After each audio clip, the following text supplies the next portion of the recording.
최근 반도체 관련 설계도 등 산업 기술을 유출하려는 시도가 이어지자 이 대법원 양형위원회가 처벌 기준 강화에 나서기로 했습니다. 산업기술 범죄에 대한 처벌이 너무 약하다는 지적을 반영한 건데 이르면 올해 하반기 구체적 논의가 이뤄질 걸로 보입니다. 이화영 기자입니다. 대법원 양형위원회가 기술 유출 범죄에 대한 양형 기준을 수정하기로 했습니다. 기존 양형 기준이 개정된 지난 2017년 이후 7년 만입니다. 기술 유출 범죄가 끊이지 않고 있는 데다 처벌 수위가 약하다는 비판이 이어진 게 배경으로 꼽힙니다.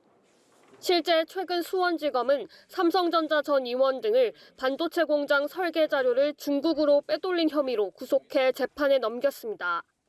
이처럼 산업기술을 해외로 유출한 사건은 지난 5년 동안 93건에 달합니다.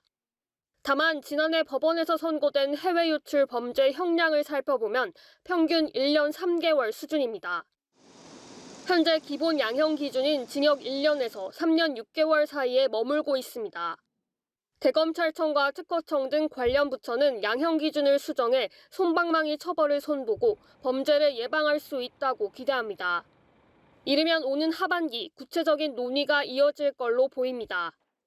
관련해 전문가는 단순히 처벌 수위에 대한 논의를 넘어 검찰 등 관련 부처가 사안에 따라 처벌이 적절하게 내려질 수 있도록 세부적인 기준까지 고민해야 한다고 조언합니다.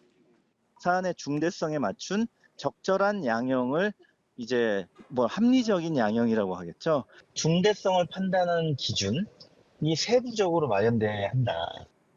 양형 기준 개정안은 향후 전문가 회의를 거치고 또 관련 부처 의견을 모으는 절차 등을 통해 최종 정리됩니다. 연합뉴스TV 이화영입니다.